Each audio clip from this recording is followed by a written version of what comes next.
Hello? Sino po sila? Good day po, Mrs. San Jose. Ako po yung assigned therapist ng patient na si Gab San Jose. So, upon checking and observation from the assessment na isinagawa namin, confirmed na po na si Gab ay diagnosed with schizophrenia. Ganun po ba? Ano po pwede natin gawin para gumaling siya? As widely prescribed for schizophrenic patients, through counseling and taking antipsychotic drugs would ease the symptoms of schizophrenia.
Mr. San Jose, you're late. Care to explain? Traffic po. Sorry po. Okay, looks like everyone is here. Okay, class, let's start our lesson. So, for today's discussion, we will be tackling about the mental and personality disorder. A mental disorder is characterized by a clinically significant disturbance in individuals' cognition, emotional regulation, or behavior.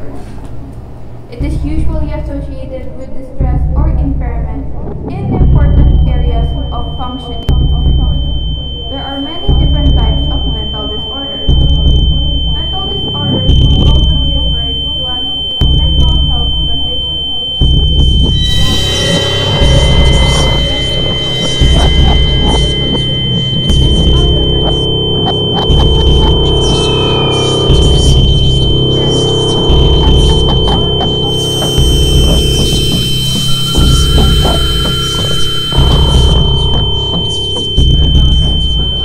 Mr. San Jose, are you okay? Are you okay? Are you okay?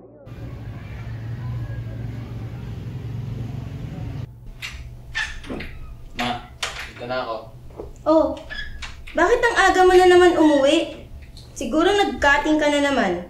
Ma, gawin ko lang po. Pwede po pa mamaya na nakasermonan. Wala kaming klase, kaya tamad na naman si Sir magturo. Ayun, maaga na uwi. Baka ikaw ang tinamad.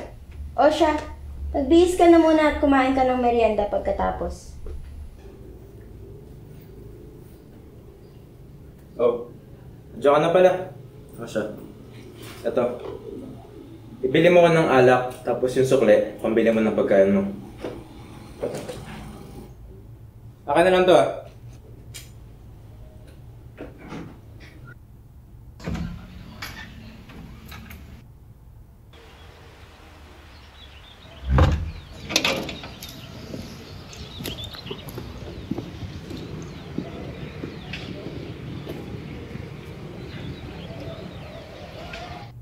Oh, asan na si Gab? Ano na namang inutos mo sa batang yun? Pinabili ko lang na mainom sa labas.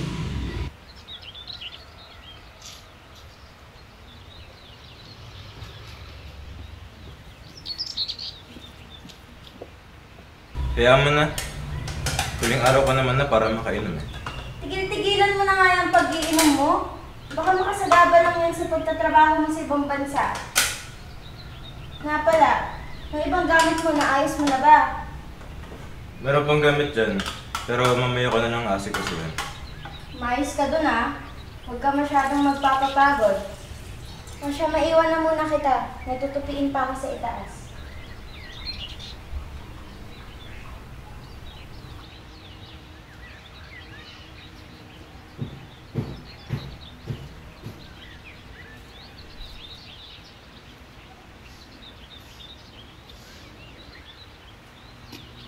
Bilan po? Ngayon, kuya? May ginger. Oo, meron. Ito nga.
sa'yo? Nakalimutan ko pa. Tagal mo sa labas ah. Napakasimple ng inutos ko, di mo magawa. Pasensya na po. Nakalimutan na po. Ano ba yung nakalimutan mo? Yung gamot sa sira ng ulo mo? Eto? Kanina ka pa nandito ah. Bakit di mo naisipang uminom na maaga? Pasensya na po. Pagod ako. Sino nang sabing tapos na ako sa'yo? Huwag mo tatalikuran ah. Ano ba? Tigilan niyo na yan! Huwag kang makisabat dito! At ikaw, huling araw ka na nga dito, magiging inutil ka pa? Tay! Pahirap ka sa buhay namin! Tama na po! Tay! Tigilan yan! Ano ba? Huwag kang makainom dito! Maawa ka sa anak mo! Tama na yan! Ano ba? Pagsabihan mo yung anak mo ah. Gab! Gab! Gab, gumising ka! Gab, anak, gumising ka! Gab! Gumising ka! Gab, anak! Gab! Gab!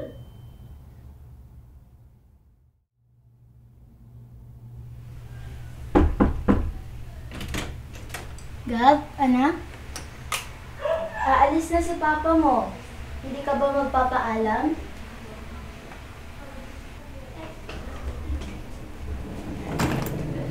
Alis na ako. Pabayaan mo na yung batang yan. Ingat ka.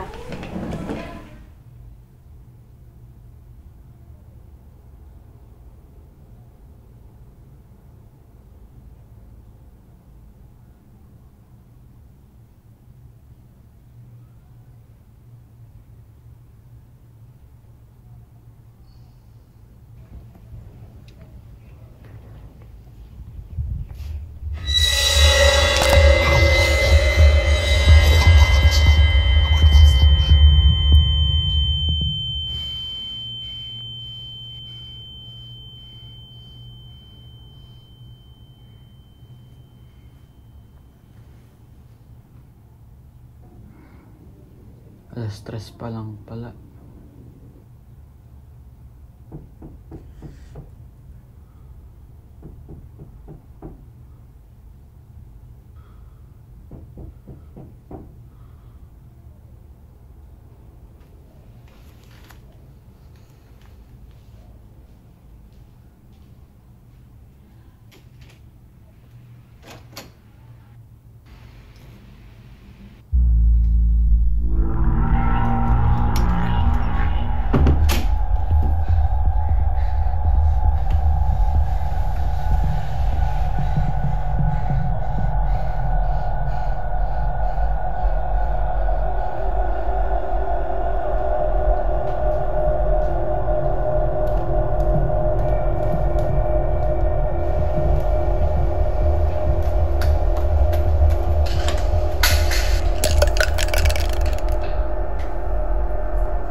Mamatay ka ng demonyo ka!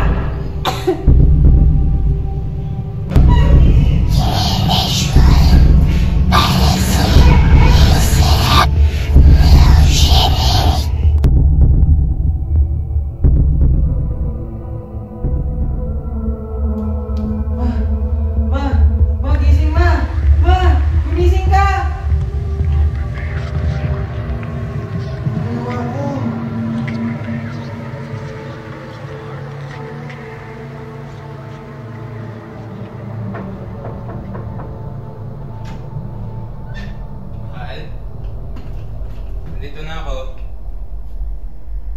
Mahal? Mahal? Mahal!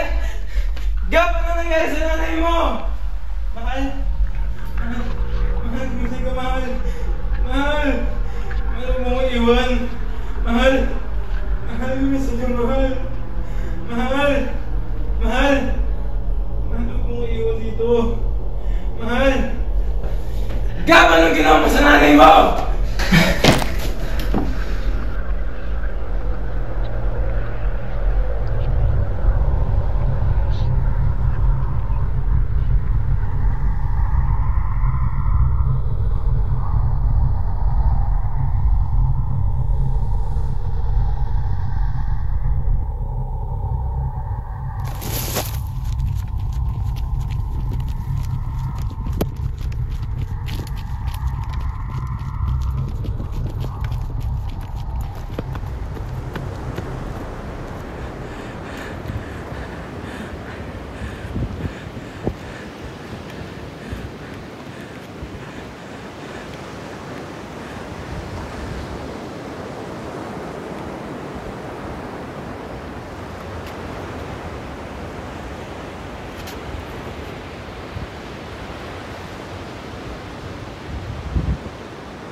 Gab? Ikaw ba yan? Si Unyo to. Unyo? Diba ikaw ang kaklase ko sa P6? Kay Sir Magdangal? Anong nangyari sa'yo? Gab, ba't ka nga pala nandito? Di ba malayo yung bahay niyo? Paano ka ba? Saka ba't parang may problema ka? Hindi. Wala akong problema. Maniwala ka sa akin. Hindi ko maintindihan. Hindi ko alam. Hindi ko na alam kung saan ako pupunta. Sige, ako na bahala. Basta, ako na. Samahan mo na lang ako mamaya. Magugutom na kasi ako. Kasi kwento mo na lang sa akin kung anong problema.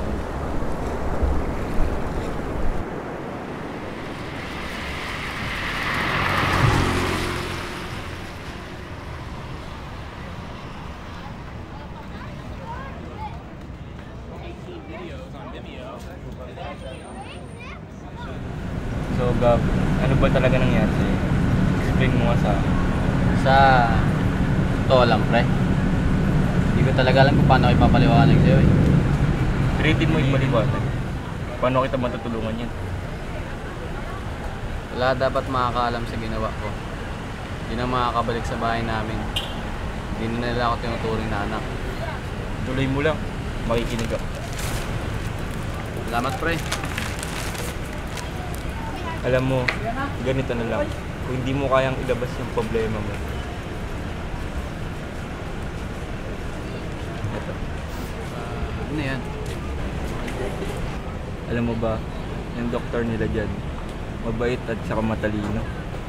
Galing UP pa kamo. Pangalan niya, Dr. Velasco? Siyak yan si Doc makakatulong sa'yo. Sigurado ka ba dyan? Paano kung makilala sa akin? Wala dapat makalam sa ginawa ko. Huwag kang mag-alala. Akong bahala sa'yo. Sinusigurado kong magiging ligtas na lugar yan para sa'yo. Ipapahamak ko ba yung kaibigan ko? Siyempre hindi.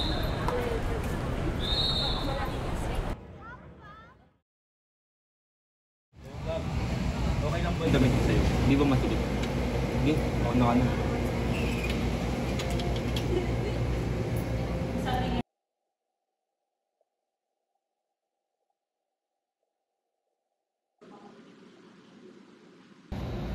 Uy, Chris, kanina ka pa pala dito. Klase nga pala ng grade 10. Bakit ngayon ka lang? Alam mo bang kanina pa kami nagsimula? Di ka ba nahihiya kay Doc? Yung family life ko. Pinamigay nila ako sa mga kamag-anak namin. And I'm sorry to say this, pero never ko naramdaman yung pagmamahal nila sa akin. Ang sabi nga nila, ang tanging pamilya mo lang ang mapupuntahan mo kapag nangangailangan ka. Pero, bakit pumunta sa ganito? Bakit nila ako kailangan saktan? Hindi ko naman ginusto na maging ganito. Hindi ko ginusto na magkulong sa kwarto. Hindi ko naman ginusto na hindi makontrol yung emosyon. Na para bang nasisiraan ng ulo. Hindi ko gusto to for myself. Lalo na kapag yung kaibigan ko bumabalik, umaalis, dahil siya na lang ang kakampi ko. Minsan gigising na lang ako sa umaga, may pasa sa mga katawan. Minsan, sinasaktan pa ako ng ate ko. Hindi ko sila mapapatawad sa kung anong ginawa nila sa akin. Sa kung ano man ang ginawa nila sa akin.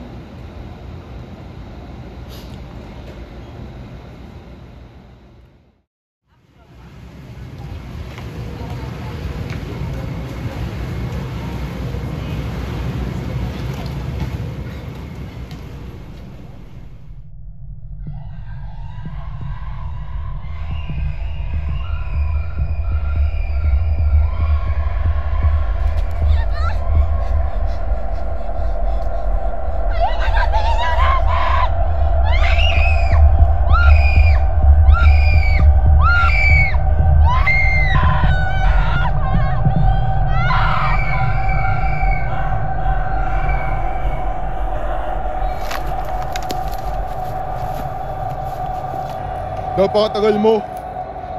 Iisa na lang idadagdag mo, di mo pa magawa. Gusto mong sumunod kay Doris? Wag! Wag! Bigyan niyo ba ako konting panahon? Ilang panahon na lumipas. Ang tagal ko na naghihintay, Hunyo. Ngayon, wala ka ng kwenta sa akin. Kenji, Celine, alam mo nang gagawin sa walang kwentang yan.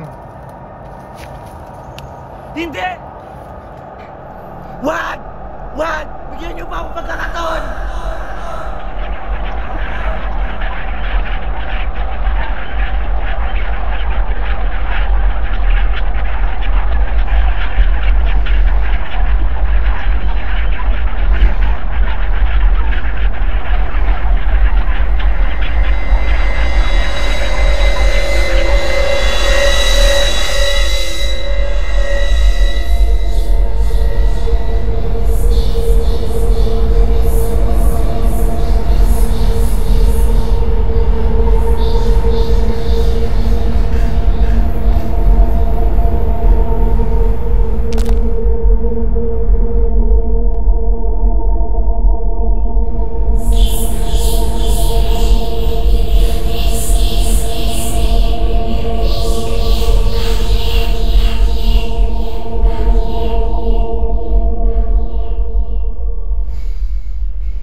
Gising ka na pala. It's almost time for our sessions. Pasensya na po, Dok. Hindi ko na malayan nakatulog ako dito. It's okay if you think this place serves a safe spot for you. Natutuwa nga ako na nakakatulong kami sa mga tao na nangangailangan tulad niyo. O siya, ayos muna ako. Nasikas mo yun. Saglit lang po. Maaari po ba kayo makausap? I'm always glad to be assistance of those who need them. Kasi Dok, ang rason po talaga, ba't ako na parito ngayon? Kasi, nawalan po ako ng magulang. Hindi lang po basta nawalan ng magulang. Ako yung rason kung bakit nawalan ako ng magulang. I'm glad you're comfortable sharing something so vulnerable with me. I'm always free before group session starts. Alam mo, punta ka lang sa akin kapag kinakailangan mo. That's why I'm here. Ayun nga ang purpose ko, ba't tinutulungan ko kayo. Salamat po, Dok.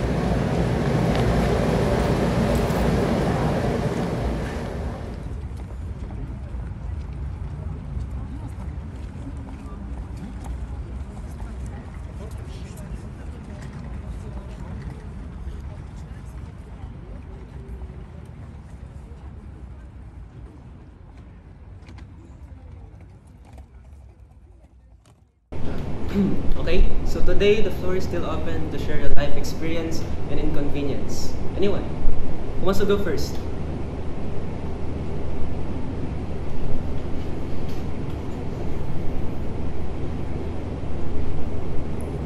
Lately, when my father and I are discussing just about any topic, but this time it's just about how my day went. I told him where I went to go with sightseeing with my friends, and he ignored me and just started telling me stories of his struggling teenage years and the hardships he overcame. Ang tawag kasi dyan ay unsolicited sharing. It's commendable na you aren't ugly with your father, lalo na in times of invalidation. But to be able to get past this and improve your relationship with your father, Nate, you should be direct. So sa paraan na yun, nalalaman ng mga kausap mo na nagmamatter din ng opinion at nararamdaman.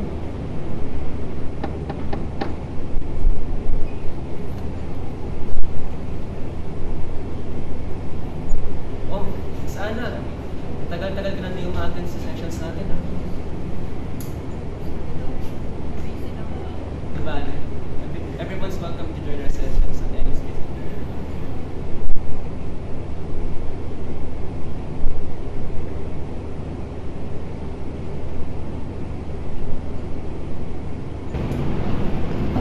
Doc, hindi na po ako nakaka-attend ng sessions in the past few months. Dahil naabuso po ako ng kapatid kong lalaki. Halos araw-araw niyang ginagano yung katawan ko. My mother tried to help me, pero hindi yun sapat. Umalis na ako sa bahay namin. Ayoko na bumalik dun. This place is my only last hope. And my safe place.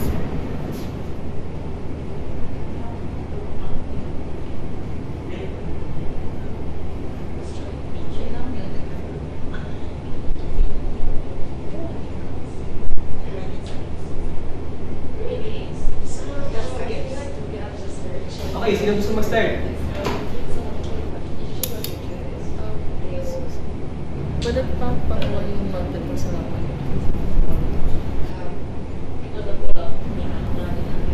Thank you. Okay, I think we should end our session. Let's continue it on our next session. Yun lamang, goodbye.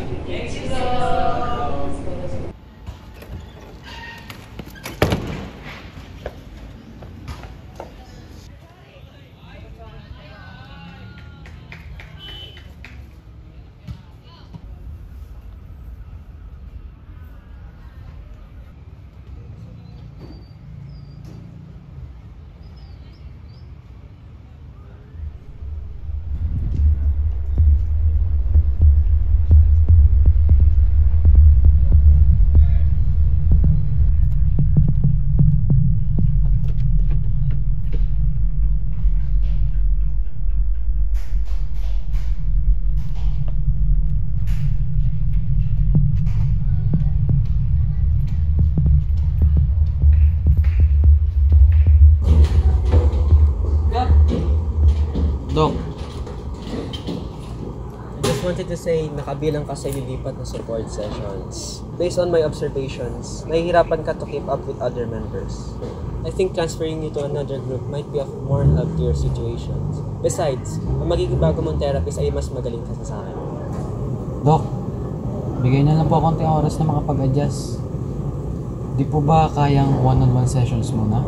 Mr. San Jose, I think it's best for you to listen to me, as I am the one who is most well-versed pagdating sa mga ganitong kaso. I am also aware of the fact that you have been diagnosed with schizophrenia. Am I right? Paano niyo po nalaman? Gab, just listen to me. Alam ko kung ano mas makakabuti sa'yo. Hindi naman kita papadala doon kung di kinakailangan eh. Dok, hindi ko po talaga kakayanin doon. Well, okay. You've left me no choice but to inform the others what you did to your parents. Dok, hindi po. Hindi po akong gumawa nun. Hindi ko namalayang. Hindi ko napansin. Kung hindi ka susunod sa sasabihin ko, Mr. San Jose, I believe I have the upper hand to let the authorities take over your case.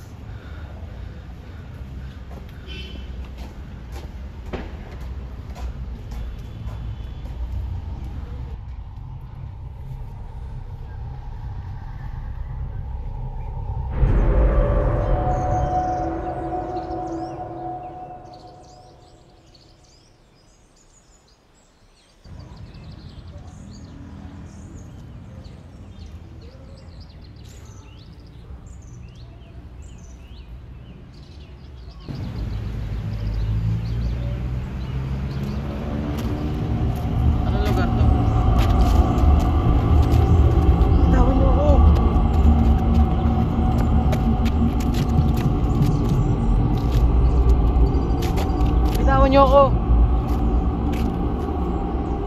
Hunyo? Ikaw ba yan? Tagal na kitang hinahanap.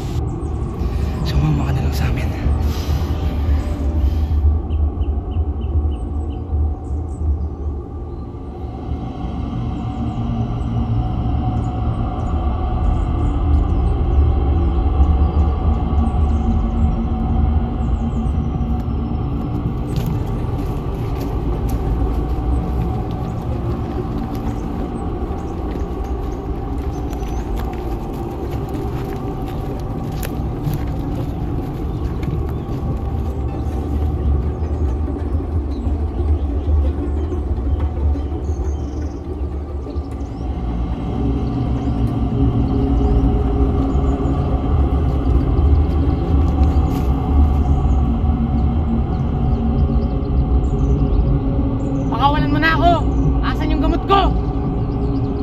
Hinahanap mo yung lunas? Pwes, tama ka ng pinuntahan. Nandito na siya, ang yung lunas. Pakawalan niyo na ako! Ibalik niyo ako kay Doc!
Tahimik!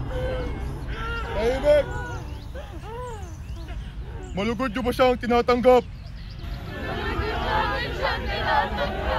Malugod niyo ba siyang tinatanggap? Malugod namin siyang tinatanggap!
Bakit ako nakatali? Pakawalan niyo ako dito! Good day, officer. I just want to tell you that Mr. San Jose has gained consciousness. Okay. Pakawalan niyo ako!